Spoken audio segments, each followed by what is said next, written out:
Okay, welcome everyone to the Governing Board meeting of the Mount Diablo Unified School District on November 10th, 2021. Call this meeting to order at 6:05 p.m.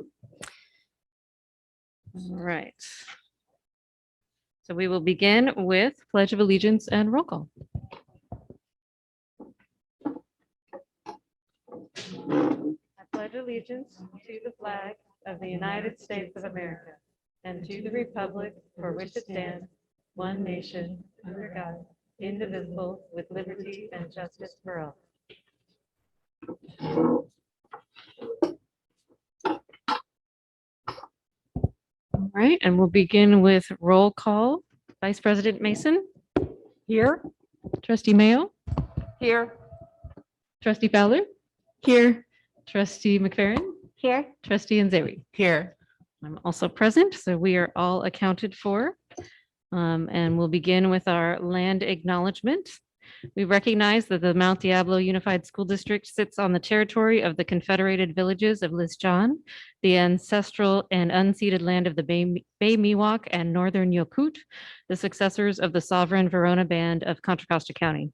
As members of the MDUSD community, it is vitally important that we not only recognize the history of the land on which we learn, but also we recognize that the land we inhabit and learn on is the ancestral land of these people who are alive and flourishing members of MDUSD and broader Bay Area communities today.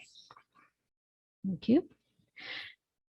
And that takes us to 6.2, review and potential approval of the agenda. Do we have any changes to the agenda this evening? Yeah. Excuse me, President Count, I'd like to pull item 11.2. Okay, thank you very much. Any other changes? We have a motion to approve.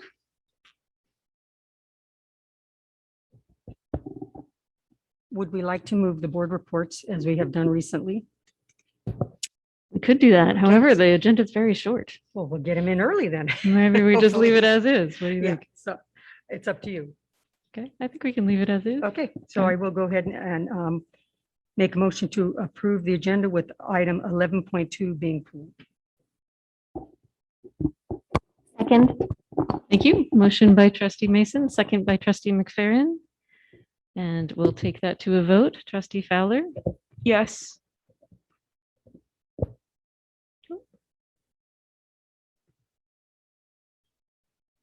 Okay, motion passes 5-0 with concurrence from our student board member. Thank you. Okay, so 7.0 report out taken in closed session. Item 7.1 negotiations. The board may discuss negotiations or provide direction to its representatives regarding represented employees pursuant to Government Code Section 54957.6. The board received information and provided direction. Item 7.2, there was no item discussed for that one. Item 7.3, confidential student matters pursuant to Ed Code 35145.51 case. There was a motion and vote 5-0 to approve the agreement as presented. Item 7.4, conference with legal counsel, anticipated litigation, potential exposure to litigation pursuant to 54956.9B, one case.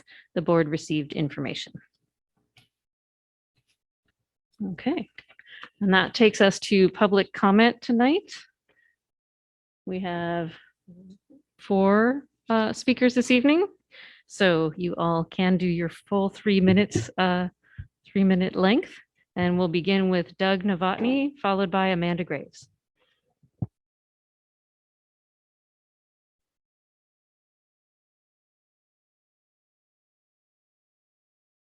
We generally keep our masks on in the room. Thank you.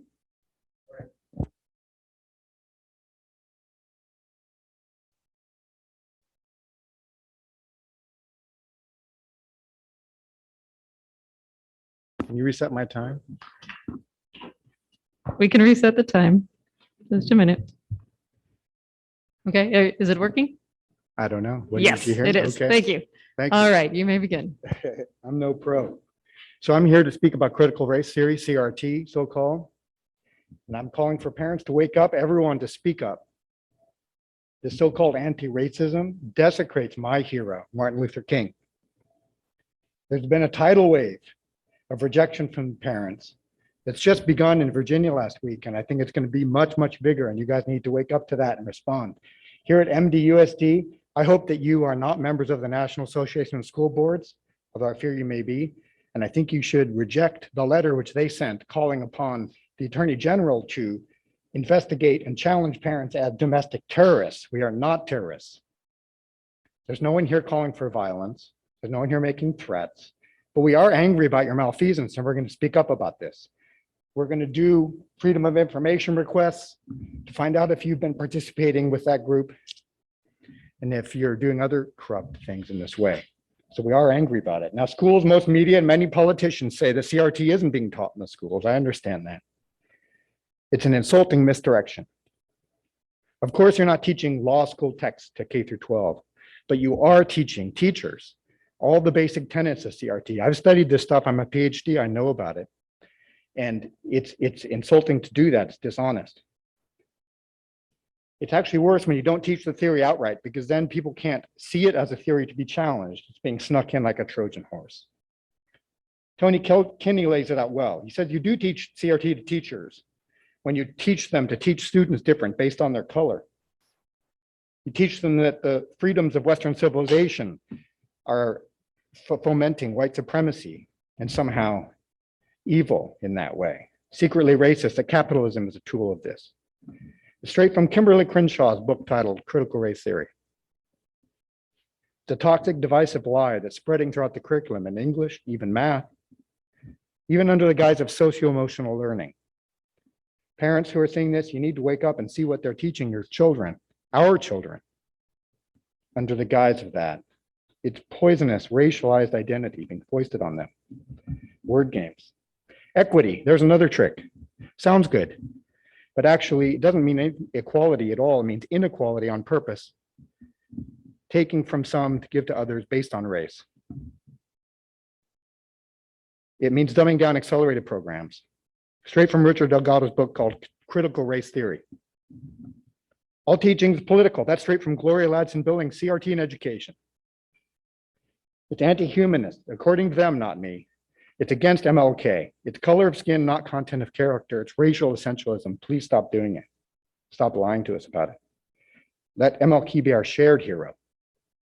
And return to your core mission, please. Teach subjects, not racialized politics. Thank you. Next, we have Amanda Graves, followed by Ginger Megley.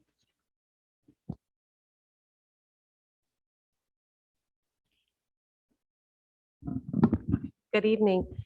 So first, I would like to say that I love my job, I love my students, and I was not planning on speaking tonight, but that all changed after receiving Ms. Harrington's email today at 3:45, and I decided that speaking up was important. I teach my 2 children who are here today and my 30 students that being an upstander is important. Today, I will be that upstander. I can't sit quietly while I feel verbally attacked, unfortunately, by my own school district that I teach in. You're not just making me look bad, but my fellow educators as well. The email sent by Ms. Harrington on behalf of NBSD was kind of appalling and quite sad.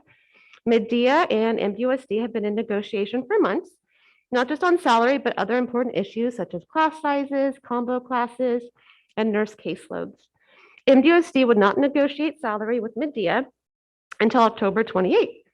The reason that was told to MIDIA was because the district needed to hire School Services of California to assist in looking at finances.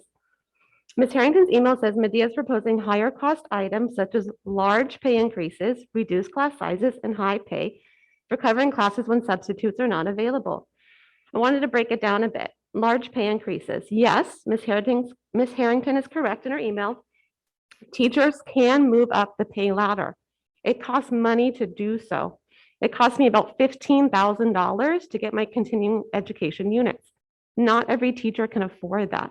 I am blessed that I can, but I don't get paid $15,000 extra each year. It's going to take me a long time to move up the pay scale to do so. So while I could afford to do that, some of my colleagues can't. Reduce class sizes. Yes, teachers are asking for reduced class sizes. Can you really tell me parents don't want smaller class sizes? I have 30 students in my class. It's capped because I'm a combo class. My neighbor is a second grade teacher.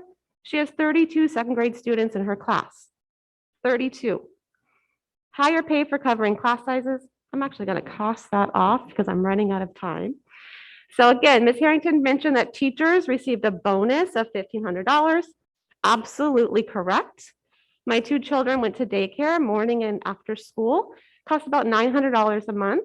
It went up to $2,400 a month during the pandemic.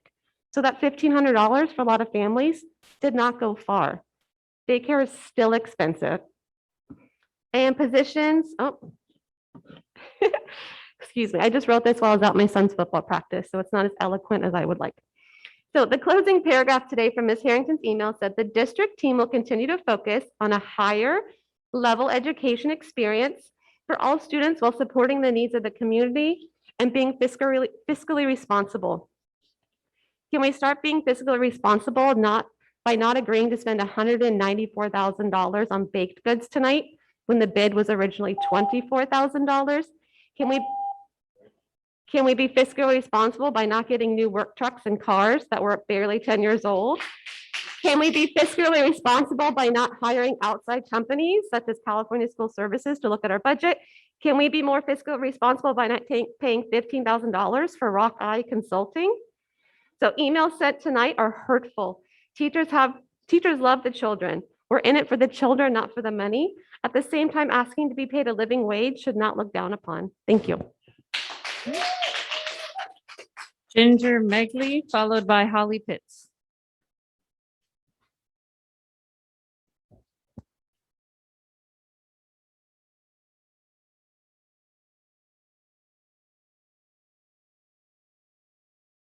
Good evening, board members, Superintendent Clark. My name is Ginger Megley. I'm a second grade teacher at Valhalla. I've been with the district for over 20 years. I have a few things to say. First of all, don't be deceived by our low numbers here. Most of us are busy working on report cards that are due soon.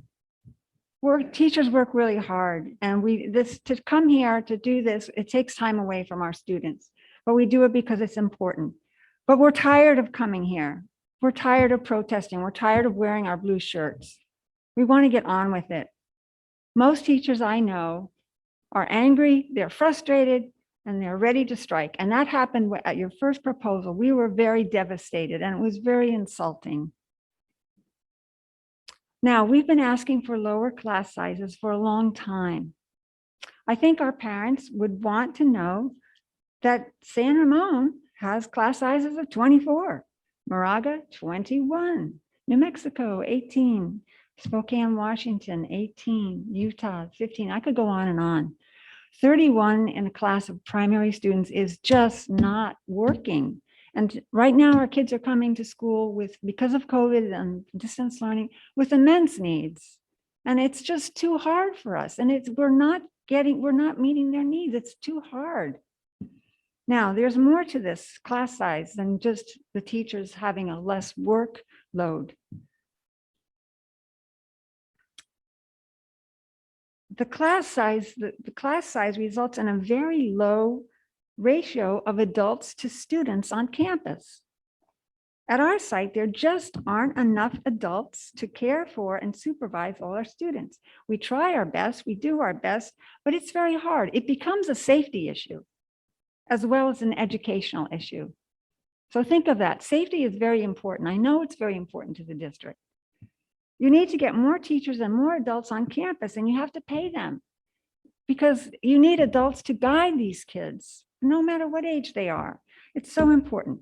Now, the other thing I want to say about class size, if you don't have a small class size to begin with, and you have these large class sizes because you don't want to put in the money, well, you're going to end up paying for that later down the line, because it will affect when kids don't get enough attention from their teacher, they don't get enough support, they don't get the individual attention that they need and deserve, then they pay for it. You pay for it with a high graduation rate, a low graduation rate, excuse me, behavior problems, intervention that you have to pay for. So at some point, it's not going to work out for you because the class size, it's small. The teachers can get there, they can work, they can do intervention early, which everyone says in education, that's important.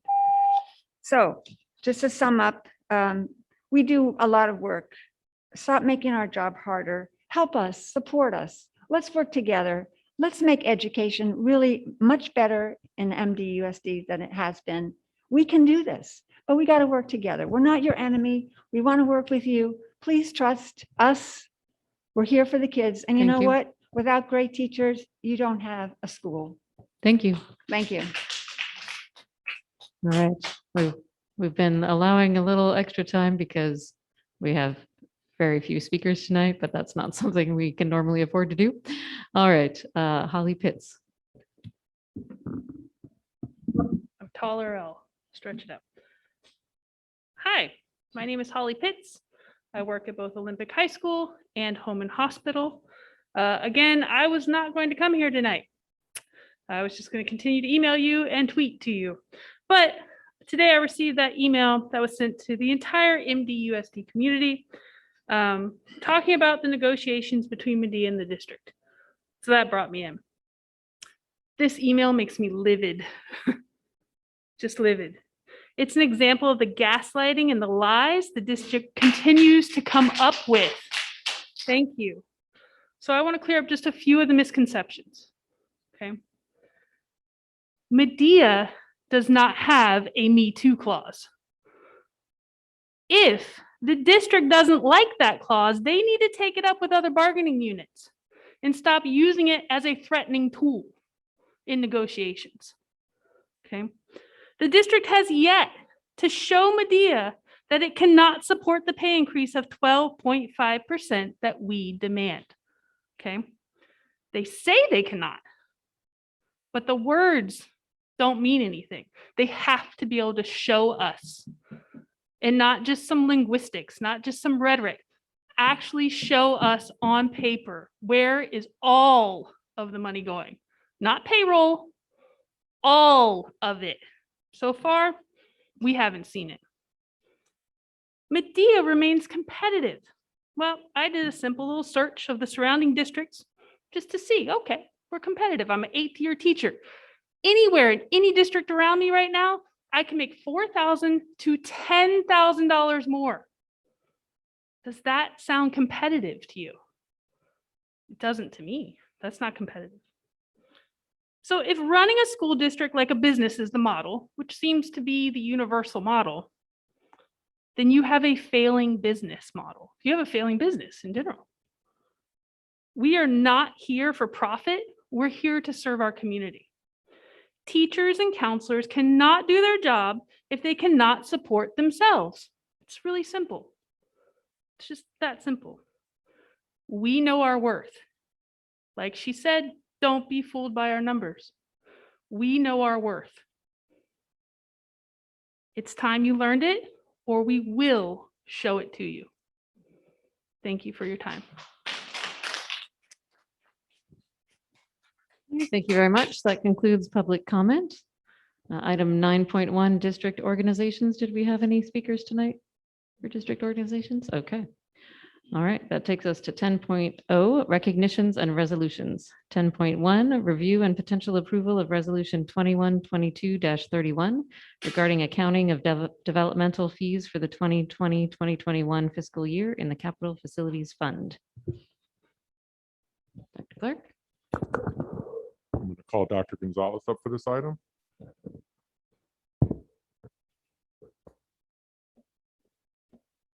I'm happy to answer any questions that the board has.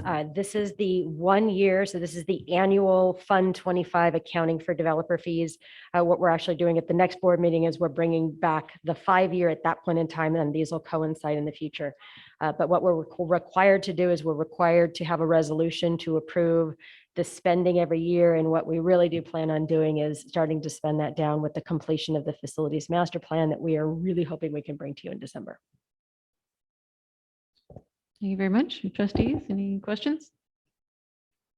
Or a motion? I would make a motion to approve resolution 21/22-31 regarding accounting of developmental fees for the 2020-21 school fiscal year in the Capital Facilities Fund, Government Code Section 66001D and 66006B. Second. Thank you. Motion by trustee Mason, second by trustee Mayo. Any further discussion?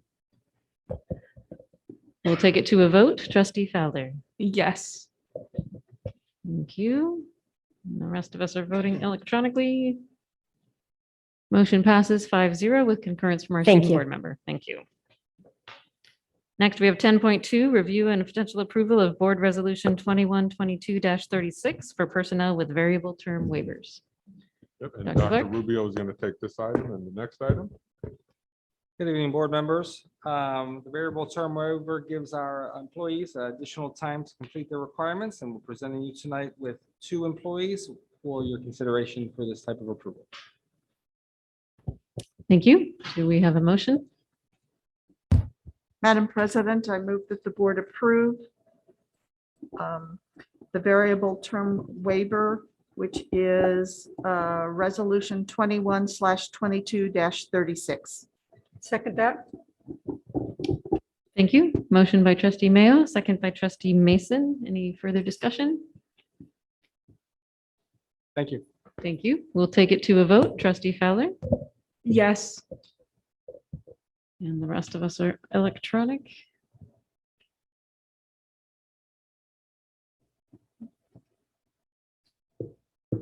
Motion passes 5-0 with concurrence from our student board member. Item Yep, 10.3, and Dr. Scudero is going to take this item.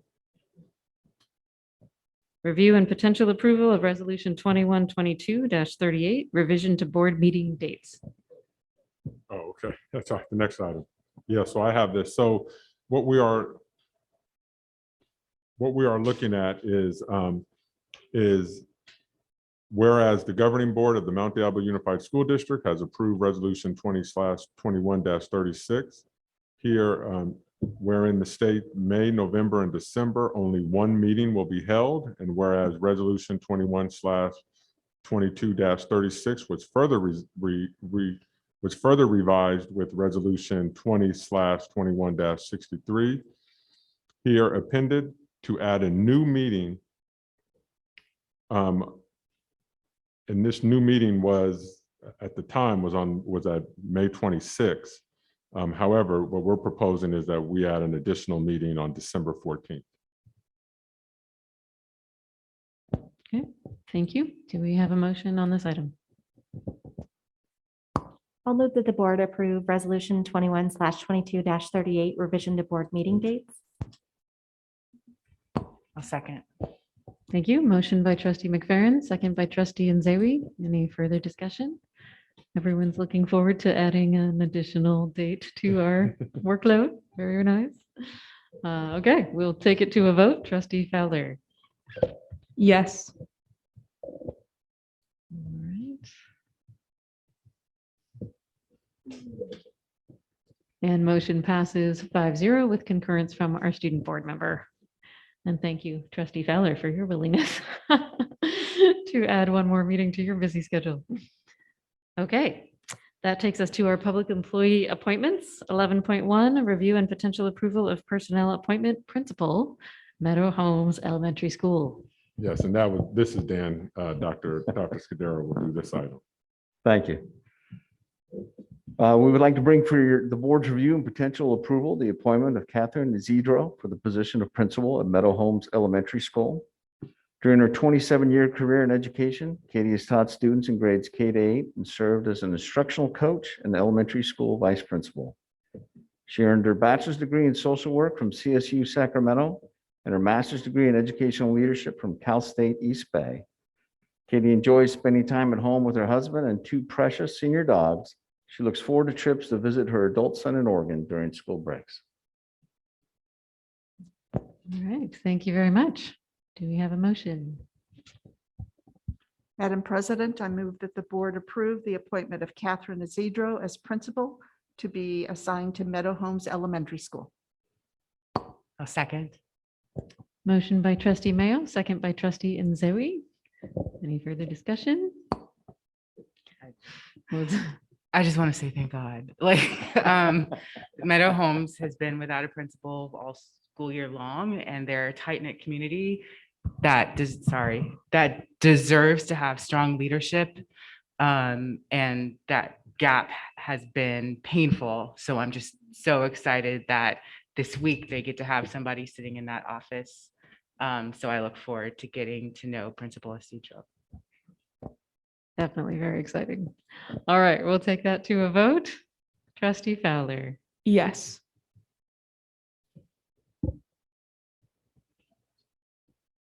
Okay, motion passes 5-0 with concurrence from our student board member. Congratulations. Your permission, can Ms. Isidro come up and introduce Yes, herself? please, please, please.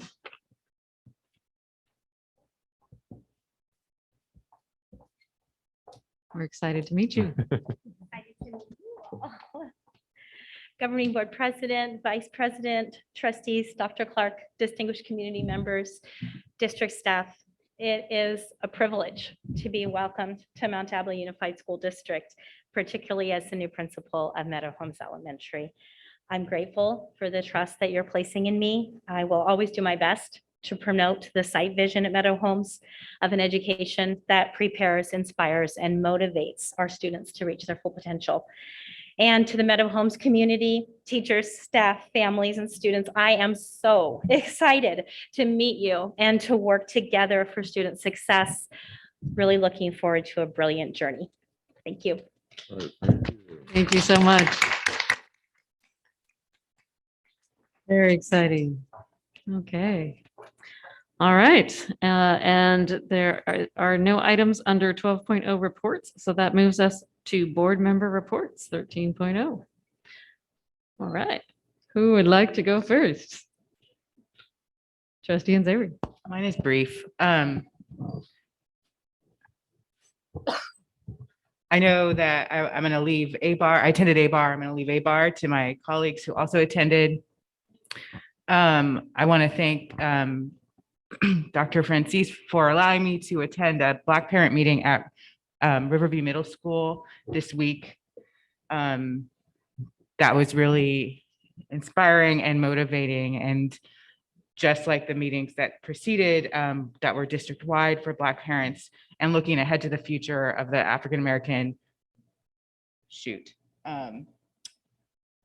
parent advisory, sorry, I couldn't get the next word, parent advisory committees coming. I think it will just be such a value add to our community and to our schools and provide excellent opportunities of learning.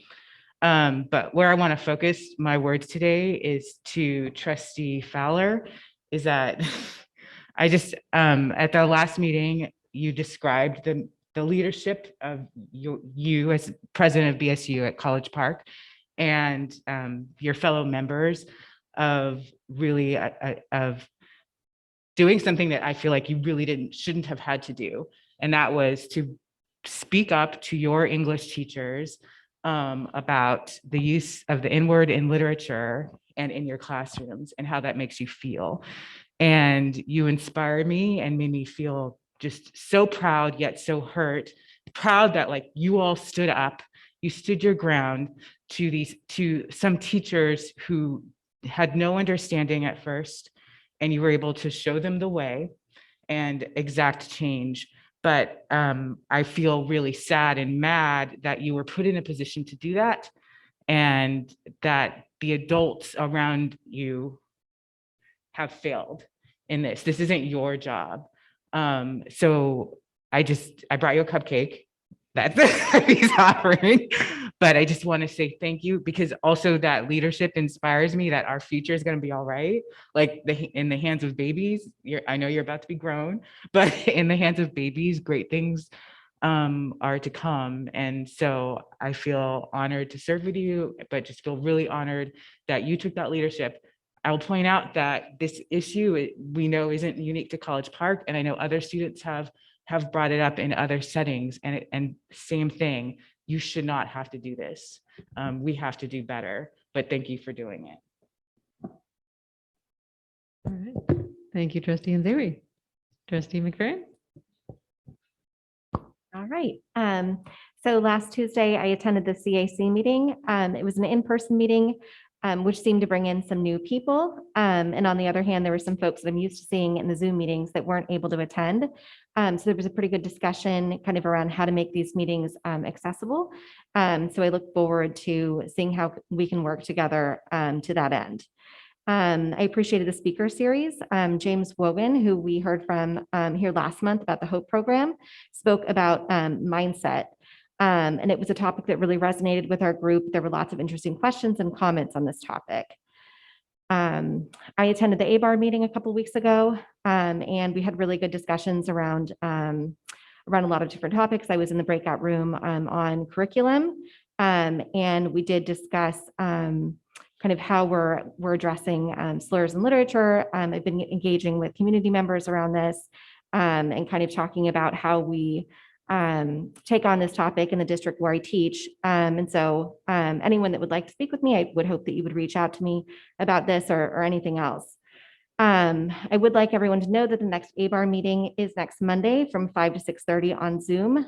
These meetings are open to anyone who would like to attend. And then yesterday and today, I got a substitute for the first time in a very long time, a year and some change. And I went to the Grading for Equity training kickoff. And so Joe Feldman, who wrote this book, facilitated the PD, and AUHSD offered the training to teachers.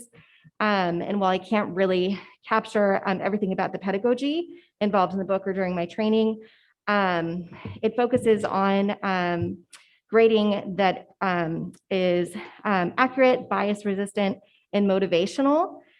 Some practices that are related are establishing a minimum grading policy and using a 4-point scale rather than a traditional percentage scale.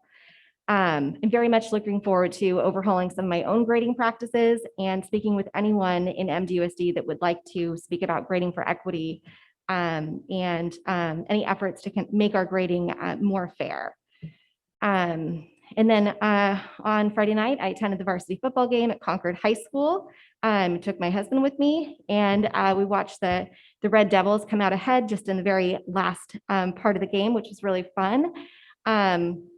I do want to say that I was really impressed by our cheerleading teams. It was wonderful to see Concord High had recently hosted an event for young students to come out and work with the cheer team. It was a very well-run event. Everything seemed really smooth. And so I had a really good time. I mentioned it before, but I have this coming Friday off. And so it's going to be a day on for me. I'm really looking forward to doing some school site visits. And so I've been setting those up, and I look forward to reporting out about that experience at our next meeting. Wonderful. Thank you, Trustee McFerrin. Trustee Mason. I attended the ABAR meeting and the student meeting led by our own Trustee Fowler, and also the mayor's meeting with Dr. Clark. All of them had very good conversations, and all of them were with folks that want to make our district a better place to be. So I appreciated that. Thank you. Trustee Mayo.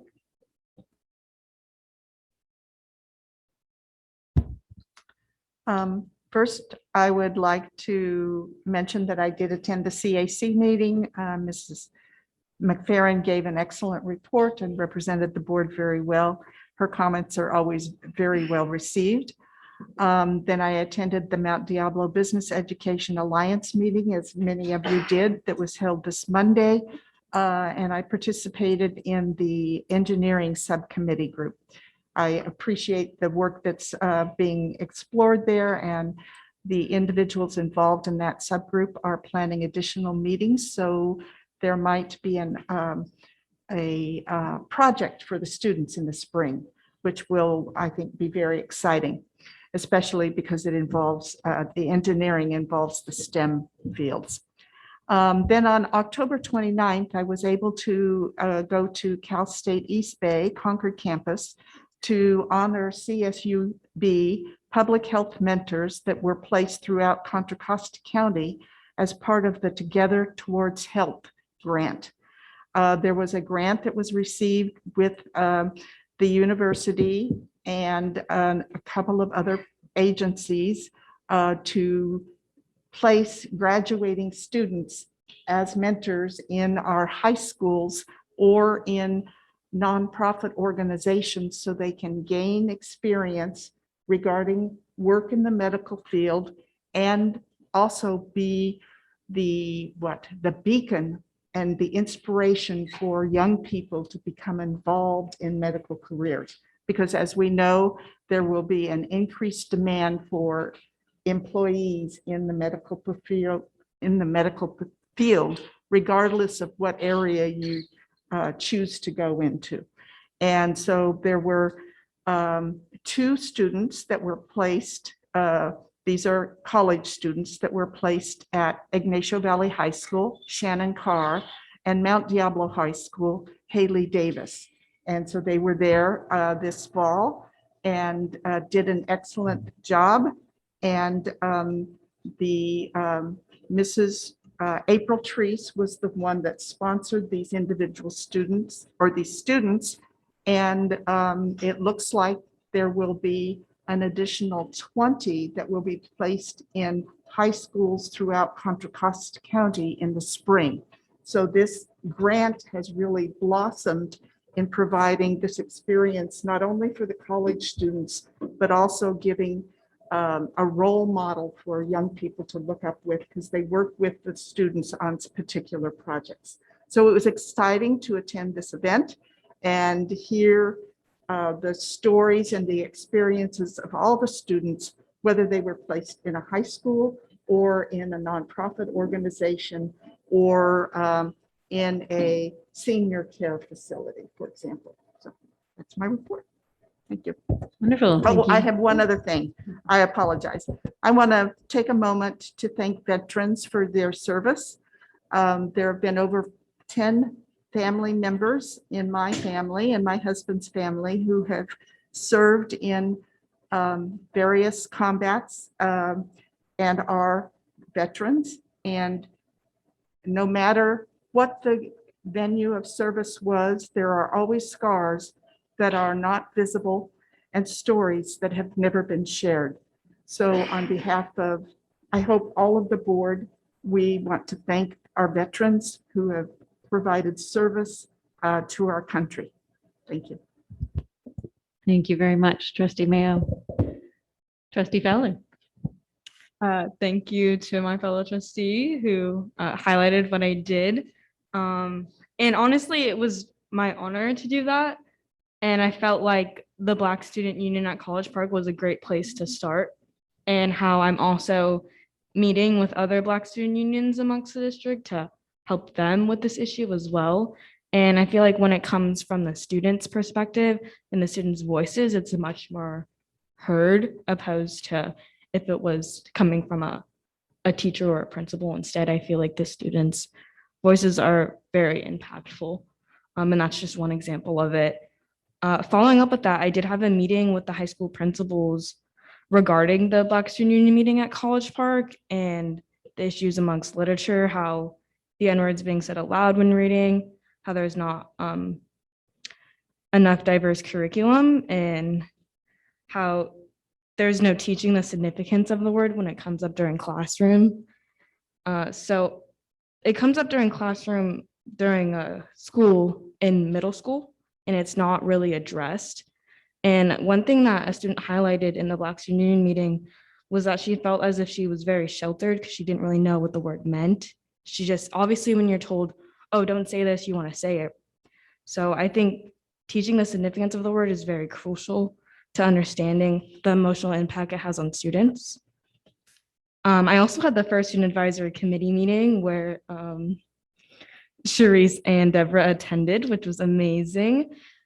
Several high schools and middle schoolers were there. They attended, and we had some icebreakers, discussed what topics we're going to work on this year. We also talked about why is SAC important to the district, why it's beneficial.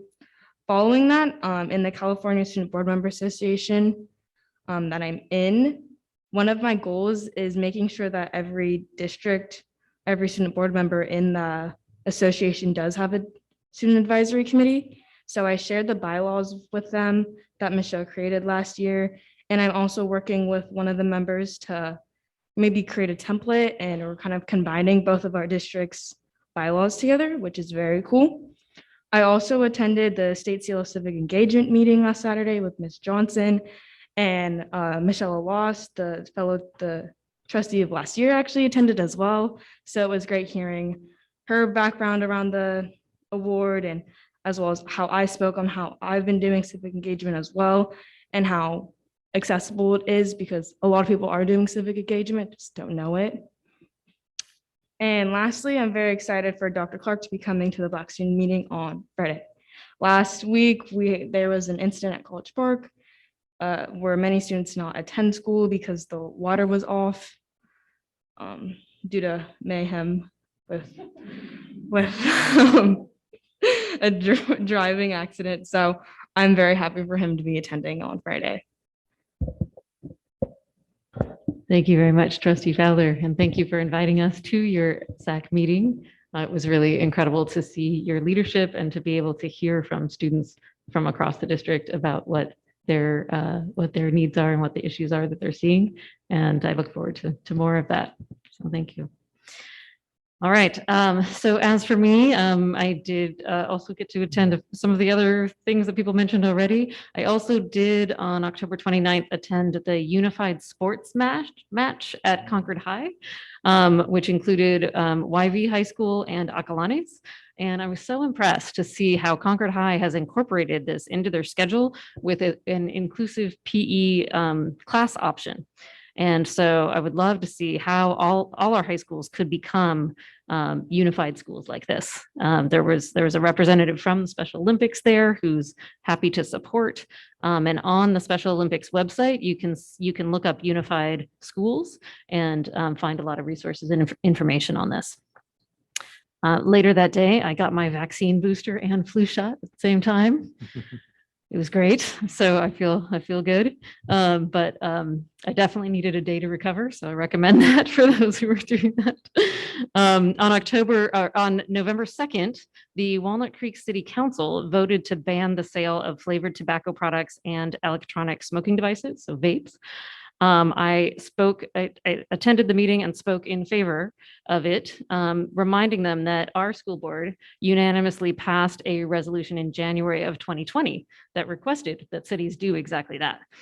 And we were requesting that they enact a vape ban similar to the one that Contra Costa County Board of Supervisors had passed in December of 2019. So it was pretty exciting to see a student from Foothill Middle School spoke in favor of the ban, along with community members and also the Heart and Lung Associations.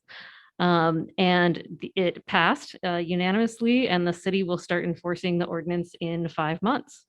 So it's really exciting to see that happen. And I'm hoping to see the rest of our cities in our school district now follow suit, because it's really only together that we can really be successful in keeping these dangerous products from being marketed to our youth.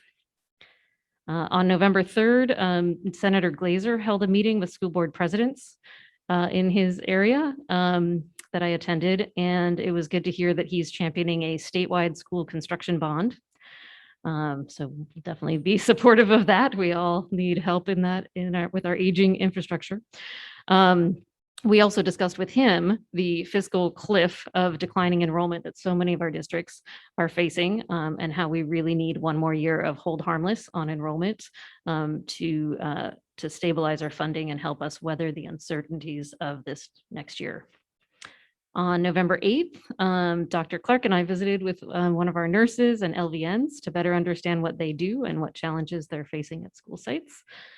So really appreciate them taking the time to do that. And then I attended the MDBEA meeting as well, and the building trades breakout session. Really appreciated all of their participation and mentoring of our students. Lastly, I'm thrilled to share this resource that I heard about at my college reunion recently, where Saul Khan came to speak. And it's called, Khan Academy. Okay, so it's called schoolhouse.world. And it's a platform for free peer-to-peer tutoring where anyone, anywhere in the world can receive live help, build their skills, and also even pay it forward by becoming a tutor themselves. Yeah, and it's live. So it was created by Sal Khan of Khan Academy and his college friend Shishir Mehrotra, co-founder and CEO of Coda. So their mission is to connect hundreds of thousands of learners worldwide with safe, equitable opportunities to learn, teach, and grow. And this week, they're actually adding a feature that's called Live Help every weekday evening from 5 to 7 p.m. Pacific Standard Time. And it is help. You can just bring your questions and you can join tutors over Zoom for one-to-one help in math, anything from pre-algebra to calculus. So if anyone tries it out, let me know how it goes. So I'd love to hear. And I also think the tutoring, if you become a tutor on there, then it can count for your community service hours. So for those of you students who need community service hours, take a look, schoolhouse.world. Yeah. All right. We all need help with math or to share our skills with others. For those of us who love math. Okay. All right. So that is it for board reports. Thank you very much. And we'll go on next to superintendent's report. 14.1, Dr. Clark. Thank you very much, President Cowan. And I do have a presentation. Let's see if there's a clicker.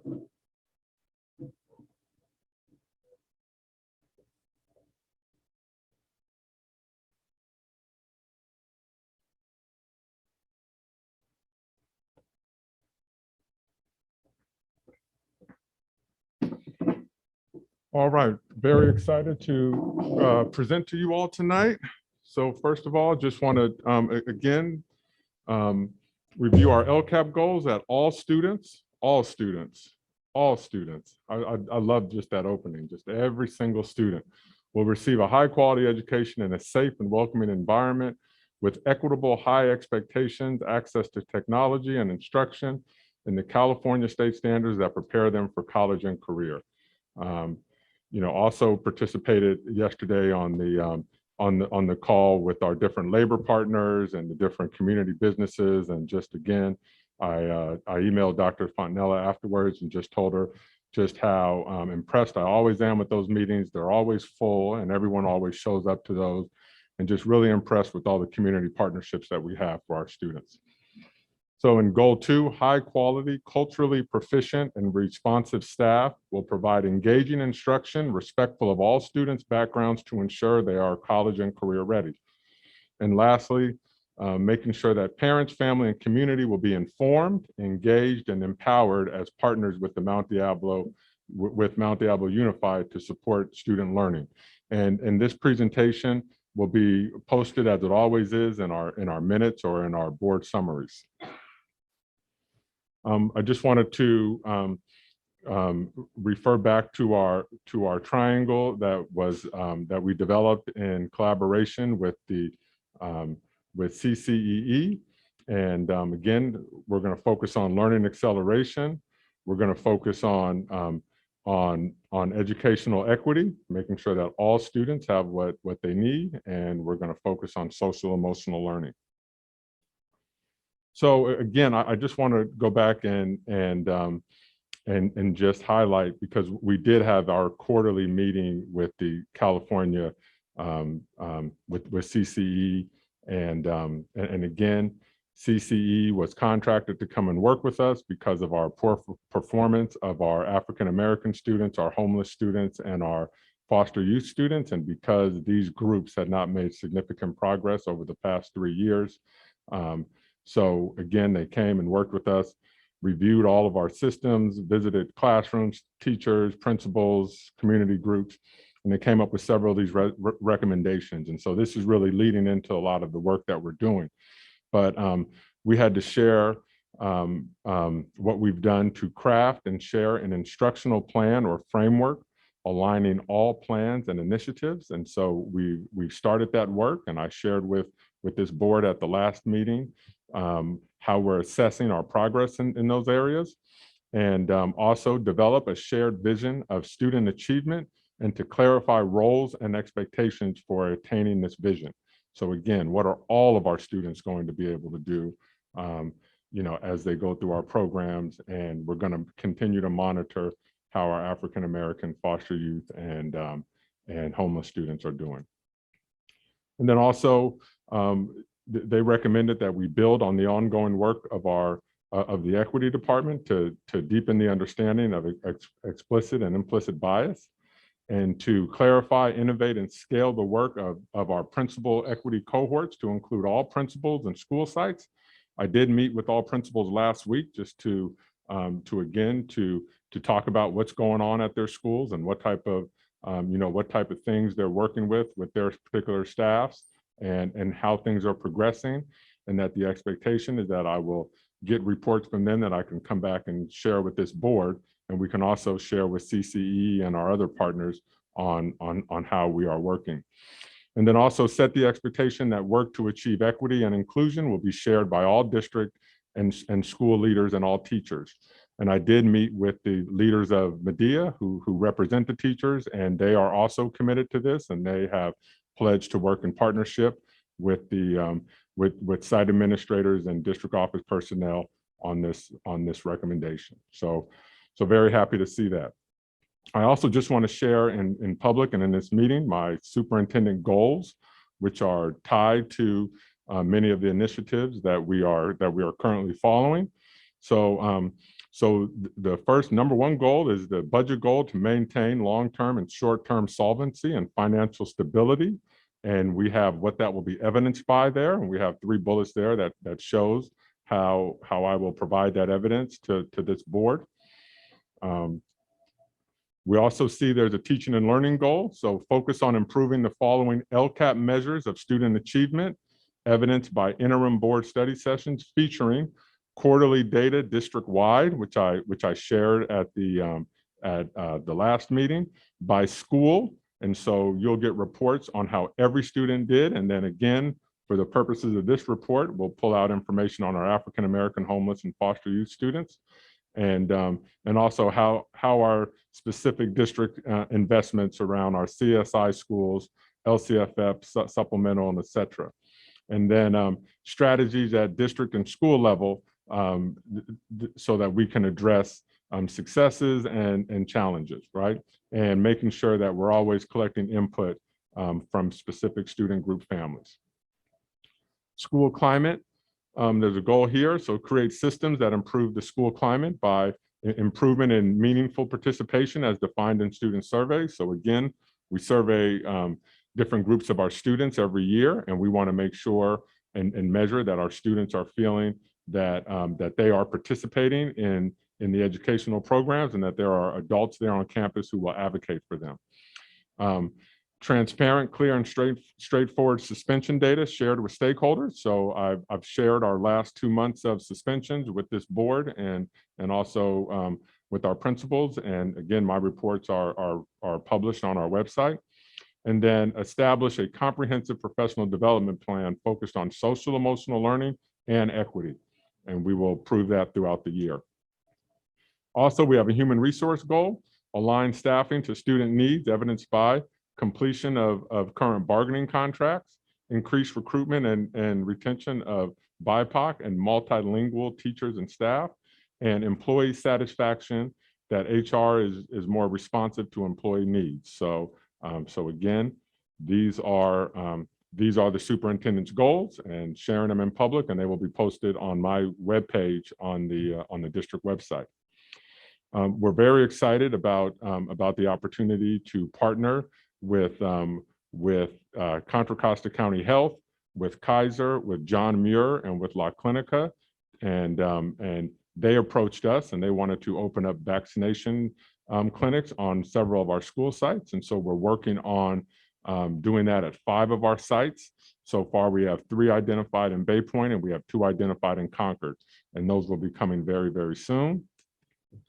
The county also did a town hall on vaccinations for children, just making sure that parents can have a forum where they can ask questions, where they can get factual information, where they can hear about the benefits, and again the challenges and the opportunities for their children to be vaccinated. And so they held 1 town hall last week, and because of high demand, they've scheduled 3 more. And so hopefully anyone who has questions, concerns, or is on the fence here, that they can go there and and get further information. So we're looking forward to that.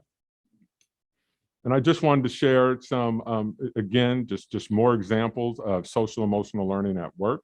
And this is a social emotional lesson at Hidden Valley Elementary School. And again, the kids meet every morning to discuss how they're feeling, what their hopes are for the day, and how they can be good friends to one another. So that's Hidden Valley. El Monte. Here is a blog I pulled off of Twitter that they posted. And so SEL every day, El Monte Bulldogs, grade 5 teacher. So this is a 5th grade class. Miss Kennedy starts each day with a morning meeting where students share thoughts, feelings, and discuss how they can be an ally by supporting peers who are having a tough time or celebrating students experiencing success. So again, just a way to make our students, feel good about themselves, be good friends, be good peers. And this is that in action, and teachers reading the story to the entire class. Oak Grove Middle School. Ms. Del Rio students are learning about responsible decision-making and what tools they should fill their backpacks with. From pens and planners to mindfulness and kindness, our tools for success are unlimited. So just always so pleased to see this in action. Here's another one. This is these are 8th graders are dissecting cow eyes today, building on what they learned last year in 7th grade science. And you may not think this is social emotional learning, but this is a group project. It is not an individual project. And as you know, when you have to do things in a group, it takes teamwork, it takes sacrifice, it takes making exceptions, it takes leading, following, all of those things. And so I think this is a great way that they've demonstrated a science lesson and how it can incorporate those social emotional learning tools that we like to instill in our students. And then here's SEL over at Olympic Alliance. These students, they brought their bikes in for repair and ending up trading them in for an upgrade. Add some accessories and bam. Check out Ollie Bike Shop Thursdays from 10 to 4. Thank you, Smitty and Bike Concord, for always serving our students and our community. So again, this is just another example of community partnerships with our schools, and our students here benefit. So so that concludes my report. If there are any questions, I'd be happy to answer any questions from the board. Thank you so much, Dr. Clark. And yes, that bike shop is incredible. It's also a good place to donate your bikes if you have kids who have outgrown them. They will definitely go to good use. Right. Trustees, any questions or comments?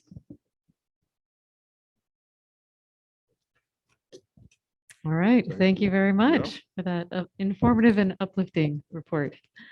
All right, that takes us to our consent agenda. Let's see. Items listed under consent agenda are considered routine and will be approved, adopted by a single motion. There will be no separate discussion of these items. However, any item may be removed from the consent agenda upon the request of any member of the board and acted upon separately. Trustees, any items to remove? Do we have a motion? I would make a motion that we accept the consent agenda as presented. I'll second it. Thank you. Motion by trustee Mason, second by trustee Nzewi.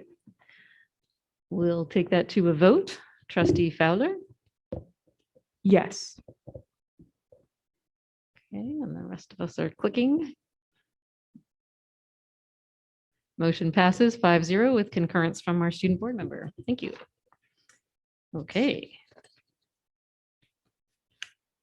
Turn the page. All right, that takes us to our business action items of the night, 18.0.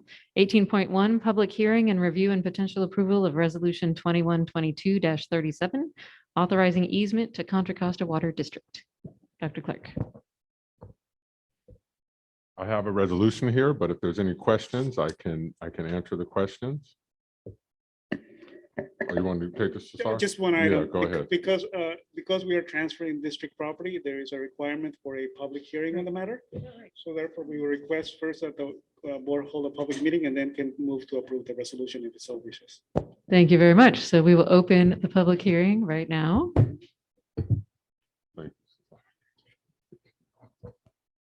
I don't see any public participation in this particular public hearing this evening. So seeing none, we will close the public hearing. Thank you. I think everyone was aware of this from the informational item in the prior board meeting. So with that, do I hear a motion to authorize? Madam President, I move the board approve Resolution 21/22-37, authorizing easement to Contra Costa Water District at the Strandwood Elementary School campus. I'll second that. Thank you. Motion by trustee Mayo, second by trustee Mason. Any further discussion? Okay, we'll take that to a vote. Trustee Fowler, Yes.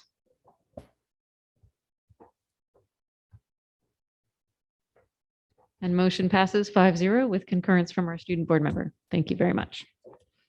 Item 18.2, review and potential approval for increase to purchase order 220781 with Cisco San Francisco in the 2021-2022 school year. Dr. Clark. Again, I'm just open for questions on this item, if there's any questions. Trustees, are there any questions on this item? I would make a motion, we approve the $411,000 increase to purchase order 220781 with vendor Cisco San Francisco for food and paper supplies in the 2021-2022 school year. I'll second. Okay, thank you. Motion by trustee Mason, second by trustee Fowler. Any further discussion? I realize, go ahead. I was trustee. just going to say thank you to our food services. I know suddenly we're serving everybody after just coming out of a pandemic. I think your whole department has done an incredible job. Thank you. Thank you, trustee Mason. Yes, I concur. I think it's been a challenge. We hear, on the news about the supply issues that are happening, throughout our country, I think, but particularly in the state of California right now for our food supplies. So really appreciate all of the efforts to make sure that we get what we need for our students. Okay, we'll take that to a vote. Trustee Fowler, Yes.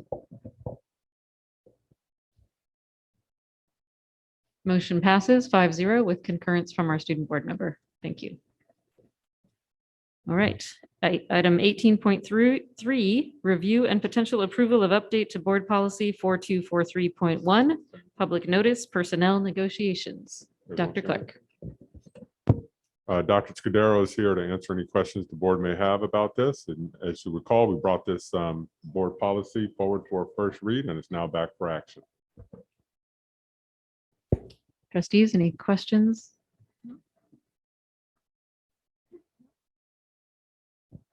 Okay. There are no speaker cards. Nope. No speaker cards on this item? No. I don't think we have any remaining speaker cards. Okay. Do I hear a motion? I would make a motion to approve the revisions to board policy 4243.1 as presented. I'll second. Motion by trustee Mason, second by trustee Nzewi. Any further discussion?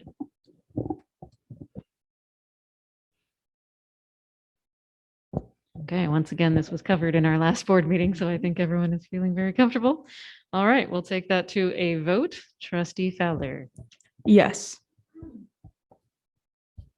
Thank you. Motion passes 5-0 with concurrence from our student board member. Thank you for being available for questions. Okay, 18.4, review and potential approval of the job description for payroll supervisor. Dr. Clark. Yeah, this is an item we're bringing forward. If you have any questions, we have Dr. Rubio and Dr. Gonzalez here to answer any questions on this item.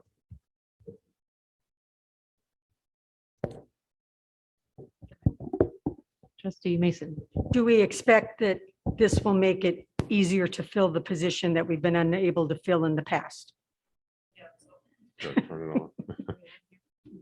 There you go, you're on. No, because the position that we have not been able to fill, we are eliminating in order to help create this position. So do we think it's going to be easier to fill it now, though, is what I'm saying? Oh, the new position, Yeah. the management position, yes, we are very hopeful. Any other questions? And this is info action. So do I hear a motion on this item? Madam President, I move the board approve the job description for payroll supervisor as presented. A second. Motion by trustee Mayo, second by trustee Nzewi. Any further discussion? Okay, we'll take it to a vote. Trustee Fowler. Yes. Thank you. Motion passes 5-0 with concurrence from our student board member. Thank you very much. Okay, am I looking at this clearly? This seems to be the end of our agenda. Okay, future agenda items. Were there any comments under future agenda items, Dr. Clark? No, I mean, we'll have a full agenda at the next meeting and we'll look forward to that time, but I just want to, hopefully the board gets some time before we come together as a group. We'll go through a holiday period and whatnot, and we hope that the board gets some times to relax and rest with their families, and then we'll come up with some agenda items after we get past that. All Sounds good. I know we do have 2 meetings in December, so there should be plenty of time to cover the business. So thank you all of you fellow board members for being willing to add the extra meeting. And I guess our reward is we get a short meeting tonight. Okay, well, with that, we are adjourning at 7:12 p.m. My goodness. I sped through my report. You guys noticed, right, Jen? Did you notice that, Jen? Yeah, I think You're there was welcome. one Okay, that adjourned at that could have been an 8 hour. o'clock. So I'm just letting